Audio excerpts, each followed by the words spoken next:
Hello everyone and welcome back to the layout. Today's video is going to be a little bit different from the norm. It's not a layout update, no ops videos or how-tos or rail fanning, but rather an unboxing video. Thought it was just kind of would be a neat thing to do in our current situation with this whole COVID crisis on the rise.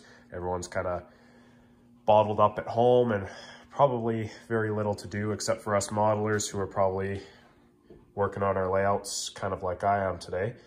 You'll have to excuse the video quality and the fact that I'm going to be moving the camera around lots. I'm just filming this with my cell phone just real quick here, so you have to excuse that. You also have to excuse my voice, a little bit under the weather. I believe I have a cold, but obviously in these uncertain times, I really don't know what I have, but I'm getting over it, so I'm pretty certain it's just a cold. But anyway, I have an unboxing video for you today.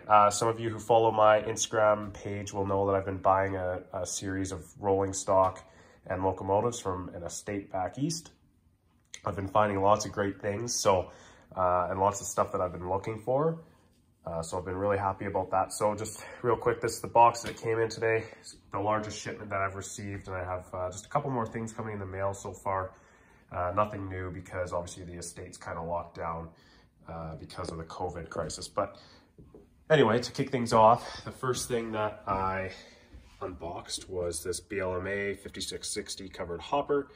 I've been wanting a few of these for a while now. I came across this one for a pretty good price, comparatively speaking to my local hobby shops. So pretty happy with that. I also found this BCOL covered hopper. Kind of a neat find. Don't see too many of these kicking around in HO scale, definitely not in the new runs. And in fact, this is actually a older run from Intermountain. It came in this old Intermountain Railway box, and it was a PWRS exclusive. So pretty happy to find that. The third piece I got here is this Illinois Central covered hopper. This too is also a PWRS exclusive. That's kind of another neat find. And there's not many of those, at least that I've seen. Maybe Athearn might have produced one similar, but definitely not to the detail of Intermountain. And even these earlier runs have really good detail on the model, so pretty happy with that. We'll go ahead and dig into this box a little bit further. Got a Tangent covered hopper here. This is Illinois Central Gulf. You see these quite frequently on a lot of the CN grain trains. Obviously, they don't look quite as pristine as this one, but figured I'd have to pick up one of these to model a modern CN grain train. I also have another Tangent here. This is a CN repaint for an Illinois Central covered hopper. It's kind of hard to see there, but same style hopper as this Illinois Central Gulf. Those were two kind of hot items that I was looking for because they're pretty much 100% prototypically accurate, and they're really nice cars. So found those for a pretty decent price, again, comparatively speaking to some of the local hobby shops in the area, and I just couldn't pass up on them. So also very hard to find. And what's next here? Oh, these ones. These were also a really awesome find.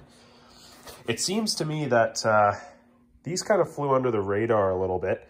I had no idea that these were actually produced. These are the Spring Mills Depot, I believe they're cement hoppers. At least that's what I'm pretty sure what they carry. But these were, like, I never heard any announcements for these or anything. And then I came across them online one day, and of course they're all sold out. So pretty awesome to have come across these. Again, price I couldn't pass up. And then I also have this FURX gray version, same style car.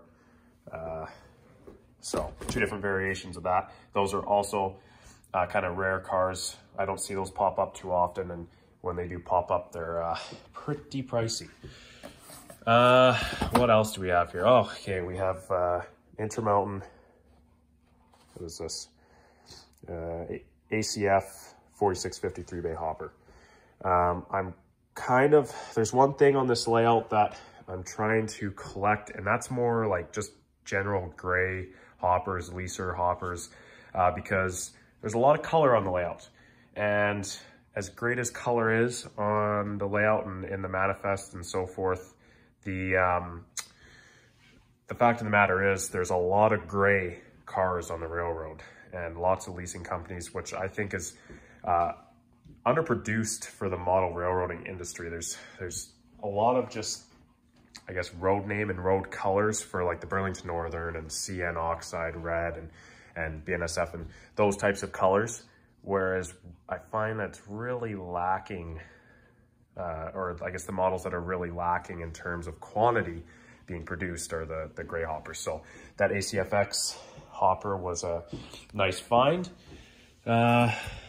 And I'll show these in more detail, maybe in a different video, or you can hop onto my Instagram page. I'll show them close up. But what was also really neat about this, this estate was the fact that a lot of the grain cars were actually weathered, and weathered really well too. So this hopper is, and a lot of them will be patched. So this is a PTLX hopper.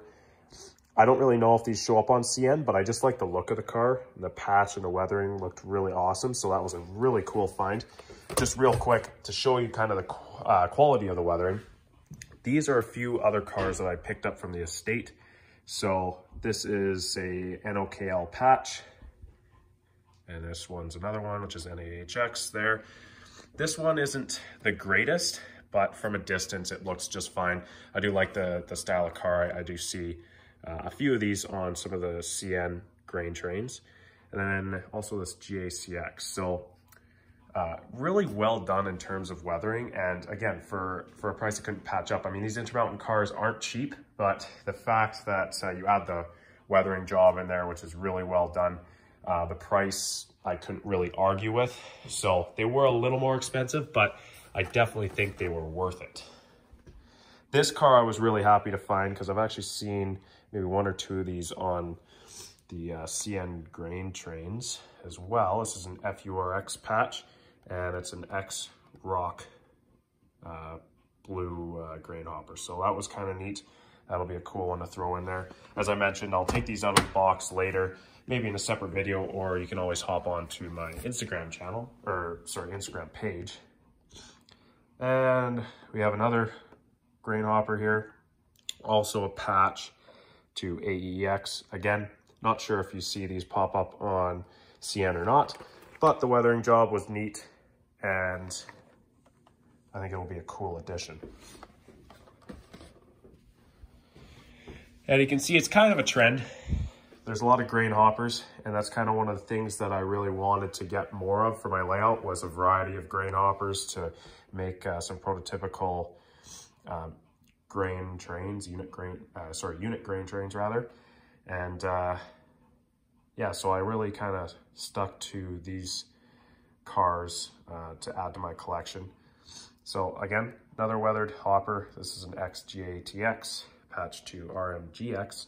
And although these might not be prototypical for CN or CP for that matter, they'll be able to blend in pretty easily with these random patch jobs, because you do see them pop up from time to time.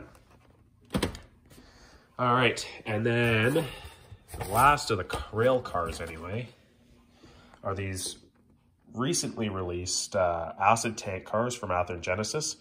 This is another style of rail car that I need more of on my layout, or tank cars in general, but especially acid tank cars now that I have my pulp mill installed, because they take all sorts of different chemicals and such. So I really like the look of these cars. Again, I don't really know if they pop up on CN too often, but I really like that turquoise stripe, and it's kind of a neat looking car.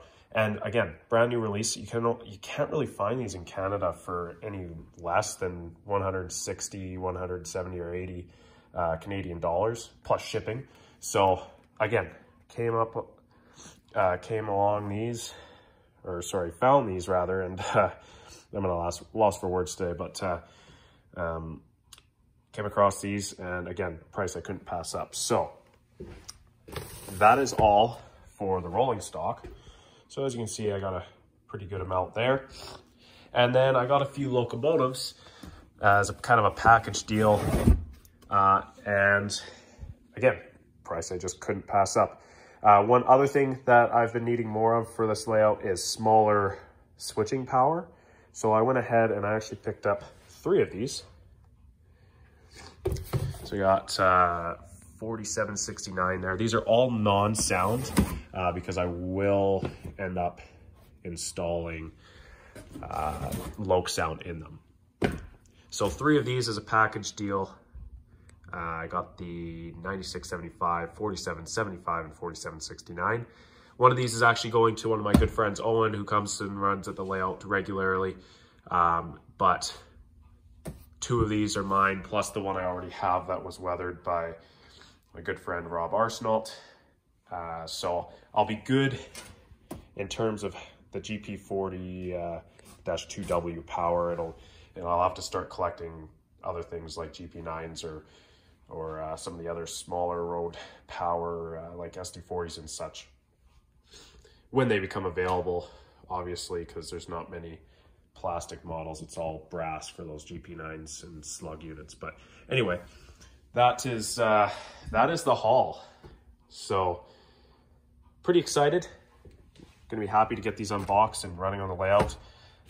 So far I haven't had any issues with the cars being secondhand. I think actually this car here, or maybe it was this car, has a little bit of a wonky truck, but you know, that happens from time to time on even the brand new releases from the factory. So if I have to do a little bit of tinkering in order to make these things run, so be it. I'm happy with what I've got so far. And like I said, got a few more products on the way from this estate, and looking forward to get them on my layout. So that'll wrap up this video. Again, sorry for the formatting. It's just being filmed off my phone. So for those of you who are particularly prone to motion sickness, I apologize. I won't be filming too many videos like this. So anyways, guys, take care. I hope you enjoyed this video, and we'll see you next time right here on my channel.